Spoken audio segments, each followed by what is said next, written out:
Hello everyone, this is Neha Vats. कैसे हैं आप सभी लोग? आई होप सब लोग बहुत अच्छे हैं और बहुत एक्साइटेड हैं हमारे रूल नंबर 18 के लिए। देखते हैं आज क्या है रूल नंबर 18 में हमारे लिए।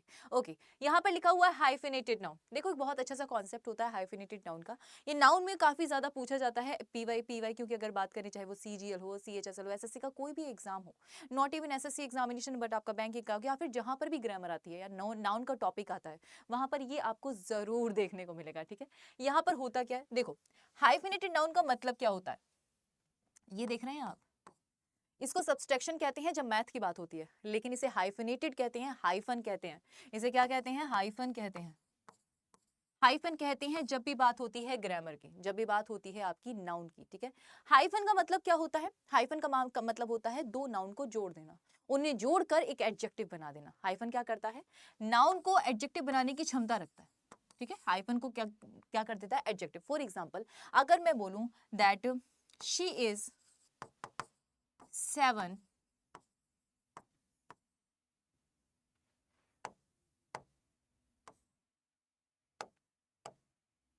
she is 7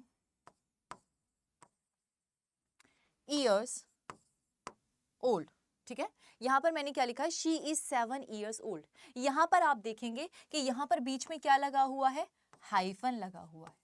ठीक है, यहां पर जो आपको समझने वाली बात ये है, जो कॉन्सेप्ट है हाइफिनेटेड नाउन का, वो ये है कि जब भी हाइफिनेटेड नाउन आए, मतलब ऐसे दो वर्ड जो हाइफन से जुड़े हों, उन्हें क्या कहा जाता है? Hyphenated noun. वो हमेशा कैसे आएंगे? हमेशा आपको याद रखना है कि वो हमेशा सिंगुलर आएंगे। मतलब ये सेंटेंस आपका गलत हो जाता है। इसका सही वर्जन क्या होगा? अगर मैं बोलूं शी इज 7 year ओल्ड।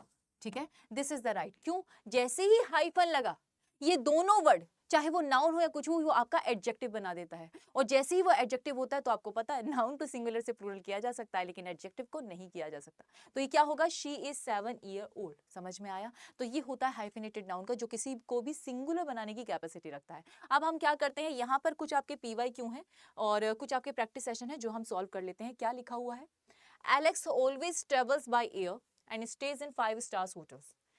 इस क्लास को पोस्ट कीजिएगा, इस सेशन को पोस्ट कीजिएगा और मुझे बताइएगा इसका सही आंसर क्या होगा। ठीक है, और फिर देखते हैं कि आपका आंसर और मेरा आंसर मैच करता है या नहीं। यहाँ पर लिखा हुआ है 5 स्टार्स होटल।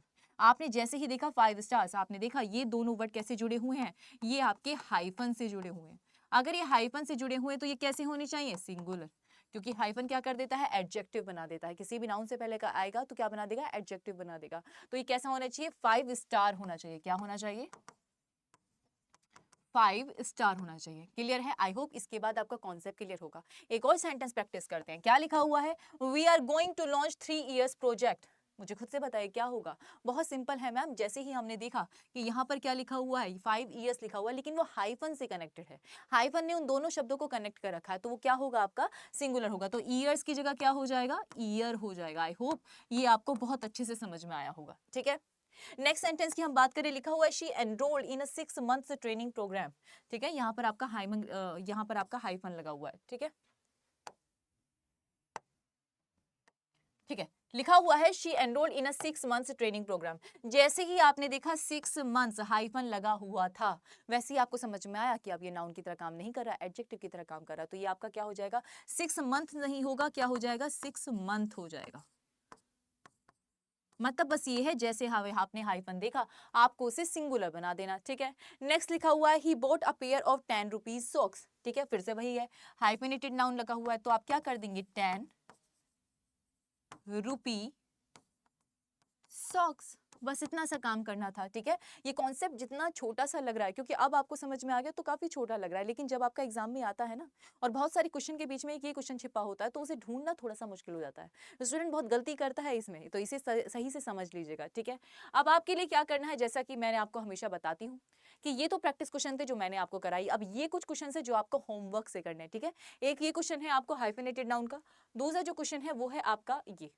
इसके बाद यहीं पर पोज कर लीजिएगा और अपने आंसर दीजिएगा, क्योंकि इसके बाद वाली जो स्लाइड है उसमें आपका क्या होगा? उसमें आपके आंसर्स होंगे। ठीक है, ये आपके आंसर्स हैं। ठीक है, हाँ, अपने आंसर्स को चेक कर लीजिएगा और मुझे कमेंट सेक्शन में जरूर बताइएगा कि कैसा लगा आपको ये सेशन और कितने एक्साइटेड हैं आप रूल नंबर 19 के लिए। Thank you class.